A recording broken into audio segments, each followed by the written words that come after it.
Hello everyone, this is Brent from Enter Your Wealth, and I'm so happy that you're here today because we're talking about what has happened today in the financial markets. What did Jerome Powell say, and what was the decision of the FOMC meeting? Well, it's sometimes really hard to decipher what is actually happening in these meetings, what the market was really pricing in. Obviously, when there is these type of events, we are a little bit more skeptical, as the market likes to be in a position where it can move either way more easily. So this is the SPY. And what ended up happening, guys, is we did see some nice lows here on the SPY. You can see basically a nice double bottom pattern happening between the last 2 days of trading. And then here we go, rocket ship all the way up, even breaching the all-time highs here. So what actually ended up happening was there's an interest rate hike of about 3x, but there were people talking about 4x being a thing, and maybe that's what the market was pricing in. Anyways, we can't really speculate on what could have happened or what has happened, but the market was optimistic on this news. As you can see, around the time when he announced it, we started to rally quite hard. This is like 10 points on the SPY, which is quite significant for intraday balance. It's about 2%, and other stocks did quite well off this news. Issue now is that we do know that we are on this resistance. I like to see a strong penetration above this. So typically what a strong penetration is just like a strong closure above. We're looking for at least 1%, so that's going to be like about 3 or 4 points. But we can take a 0.5% on the major indices. That's fine as well. So I'm looking for a 473 closure tomorrow. We get that. That's going to really signal that, we're going to continue this rally. We're going to make some higher highs, make some lower lows. That's really what's going to be telling us. And that may not always be the case here, but that is what is statistically going to mean for us. So we'll take that trade every time. And if we're wrong, it's false breakout. That's fine. We'll be stopped out, and that'll be great. So given all that news, and I want to talk about this too, guys. So now, if you are new to this channel, I'm starting to post every day. So if you have tickers in the chat that you want me to look at, please post them in the comments, and I'll get to them in the next video. Okay? So that's what I'm going to be doing. So I'm going to go over some of the broader market and some of the stocks that I think most which are kind of retail favorites right now. All right. So let's look at the QQQ and the IWM. So these are what got kind of hammered really hard. So you can see on the QQQ we came up even more than that. Look, 3.5% on the QQQ. Absolutely nasty. That's because they were hit twice as hard by this. And even with the IWM, which is the small cap stocks, if you don't know what that is, it's 2,000 small cap stocks, giving better returns than the S&P 500. So look at that. I think this is really good for the IWM. Look at that. We had this downtrend, and you can see this is kind of a breakout. And if you're looking to play IWM or QQQ, you want to look for a retest on this trend line. Typically, this is the safe way. It may not retest all the way down and then a rally, making this a higher high and a lower low. That's what you want to see, because when you see, if we get a formation like this, then it's easy to see that we are starting to develop a nice trend line. This is like a 45-degree angle, right? So that's completely awesome if we do end up seeing that. So some of the other things that we want to look at is the VIX.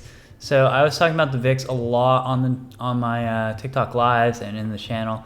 So the reason why is because, look, when we're at these higher levels on the VIX, we typically cannot do much because the technical analysis doesn't tend to work as well when we are above these 20 levels. I have the 20, let's see, yeah. So that's about the 20 level there.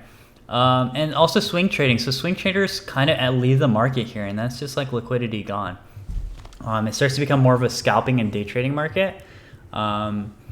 So this is something we always like to look at. Once we see that we're like leaving, we're starting to become lower. There's these long wicks here. So if you're starting to leave the market, which means that, now we can start thinking about entering some swing trades. So if you're a swing trader, this is a good indicator. I like to be between the 15 and the 20 to really be signaling that, okay, yeah, we can start doing some swing trades here.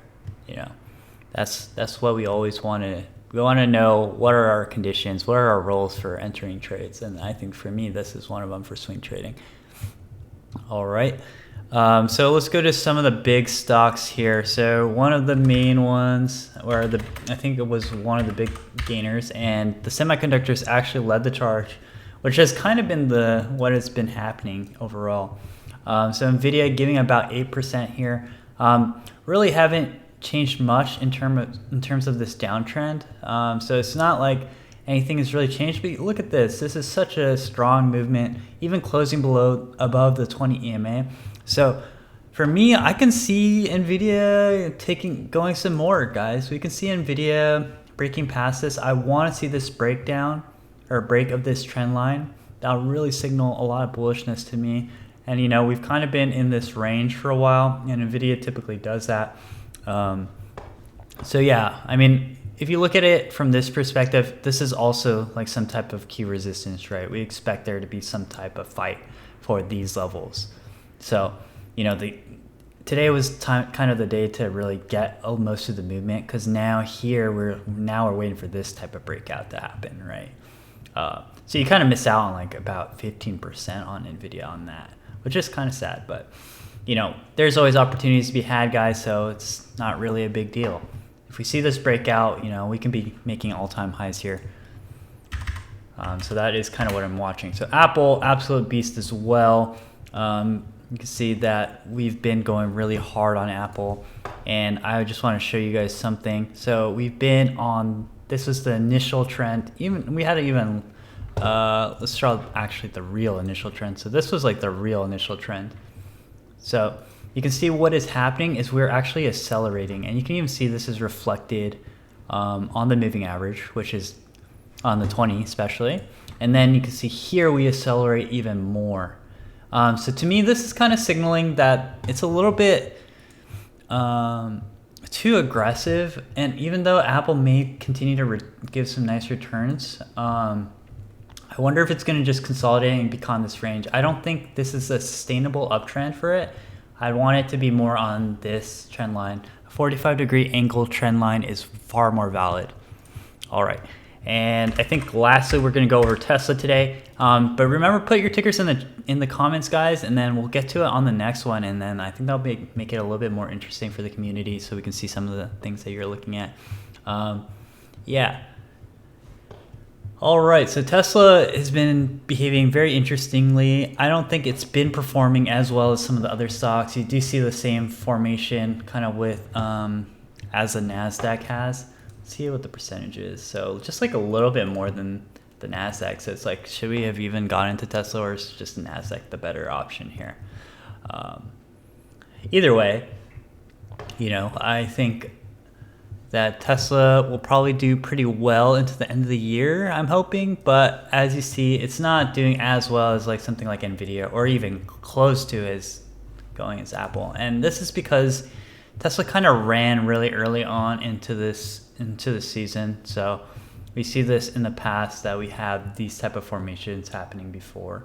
So, you know, I think there might be some buying pressure coming up on this. We probably hit this trend line again. That's what I would target. But I don't think this necessarily will make an all-time high at the end of the year. Actually, I would say that it won't. That would be my guess. But that doesn't mean that we can't capture profits on here. You can see this is a huge profit gain, especially if you're trading options like I do. You can see that's 20%. Probably be a lot of money in options. All right, guys. So thank you so much for watching. Please subscribe if you found this valuable, and I will see you all on the next one. Peace.